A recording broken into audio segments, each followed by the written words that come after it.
Dear Becky, if you're reading this, it means you're at your mom's and have discovered that we no longer have our own home. This envelope contains the key to the Green Street vault containing your clothes and personal effects. I paid a month's rent for storage. I didn't have time to pack neatly, so I hope you don't mind the 12 trash bags I used. I tried to be gentle with fragile objects.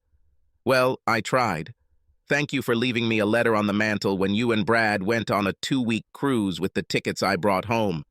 You were so surprised when I walked in and found you and Brad having sex in our bed.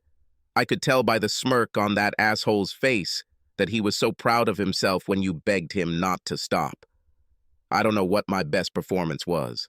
The sad look on my face when I saw you two, or when I threw flowers and tickets and told you to take your lover on a cruise because you obviously didn't want me anymore. I saw Brad's eyes light up when he heard about the cruise and he had this grin on his face. Yeah, because he thought he won. Or my best performance might be the 3 weeks I had to feign humiliation because this asshole was telling everyone in the office how he had my wife because I wasn't man enough to take care of her. Even the office manager came to my desk to laugh at me. Please thank Brad for the email he left at work telling everyone he was going on a 2-week cruise at my expense with my wife as his bed partner. I also want to thank you both for discussing this business trip he took me on so that you two could be together for 4 days. I'm glad you admitted that he seduced you at your work Christmas party. I know he's flirted with you at other company parties, but I haven't seen you two sneaking out before this incident. But at the Christmas party, I saw you two having sex for the first time and took a picture with my phone.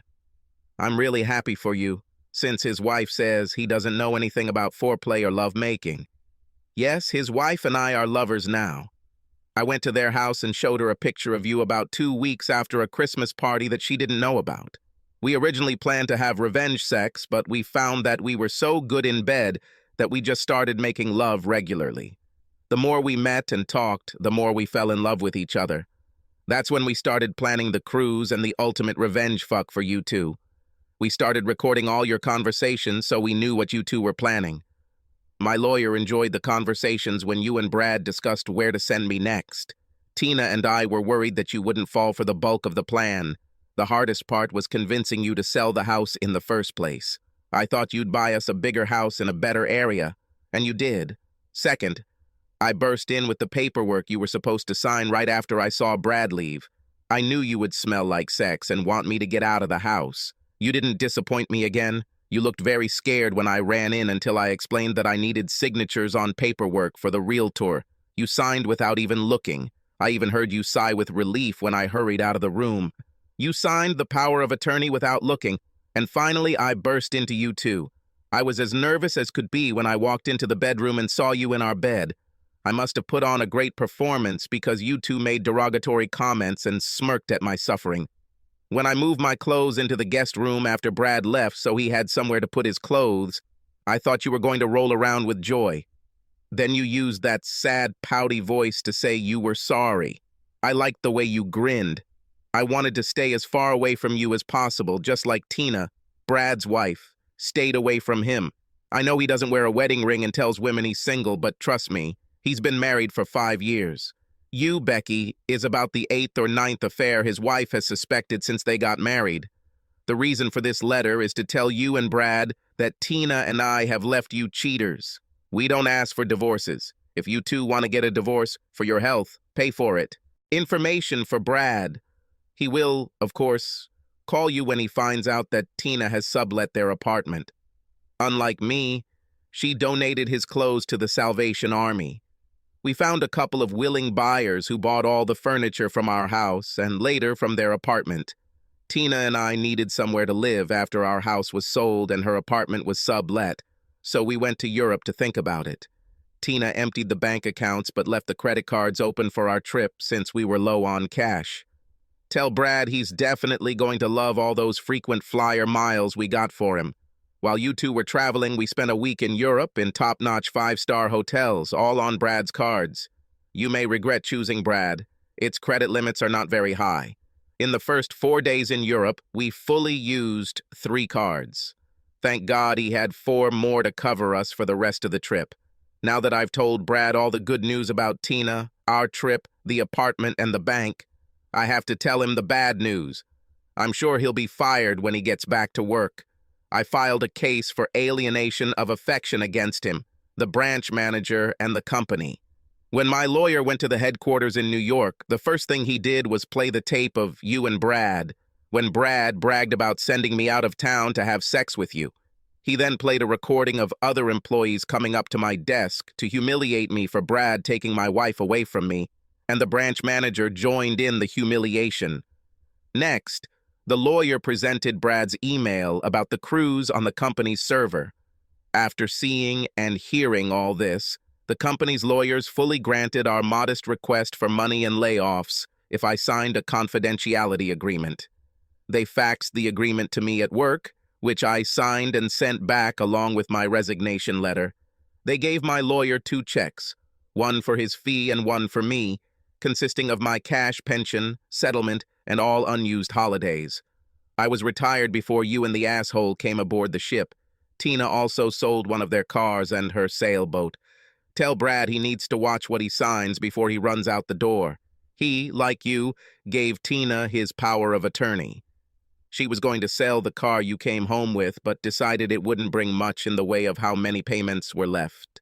Now about you, my loving wife, who cheated on me with great pleasure and called me a weakling. While you and Brad were laughing, Tina and I were planning. All the humiliation you two have heaped upon me is now returned to you both in double measure. I hope your mom will let you and Brad stay at her house.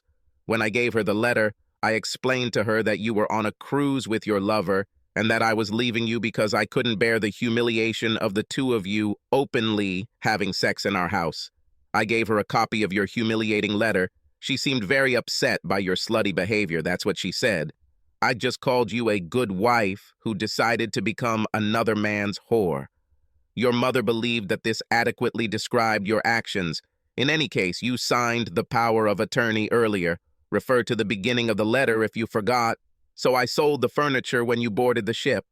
I moved my clothes and belongings to Tina's hotel room. When Brad sent me to Florida for those 4 days, I took a couple of days off sick, flew out of the country, and opened a bank account in the Cayman Islands. When we closed the sale of the house, I transferred the money to my new account. As I explained, my wife was not present at the closing of the sale because she was looking for a new place to live, and I would be leaving soon. Accordingly, they were more than happy to help. I also sold both of our cars because I don't need them.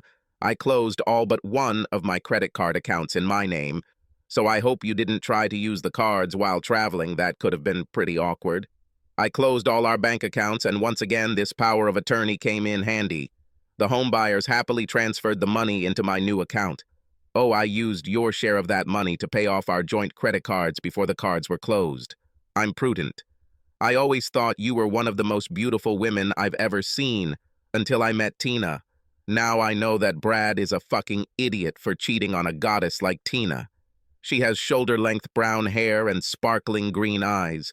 She's short and slender with perfect small breasts that won't sag down to your belly button like yours will in a couple of years, and a nice tight ass. She's 4 years younger than me, so I'll have a young mistress, while Brad takes your much older ass. When we were in Europe, men watched with envy as she held my hand while walking. All eyes were on us as we danced in the evenings. The stars watched as we made love every night. Tina and I have not yet decided where we will live. With our combined money, we don't necessarily need to work anymore, so we'll probably be traveling to find the perfect place to retire. I know you liked your part-time job because you said you were bored sitting at home. Well, now you can enjoy the benefits of working full-time. You and Brad could start looking for a job together, your ex, former loving husband. Subscribe to our channel so that your second chaff doesn't cheat on you, and go ahead and listen to the next story, because this story is nothing compared to the next one. If you're under 18, don't even think about listening to the next one.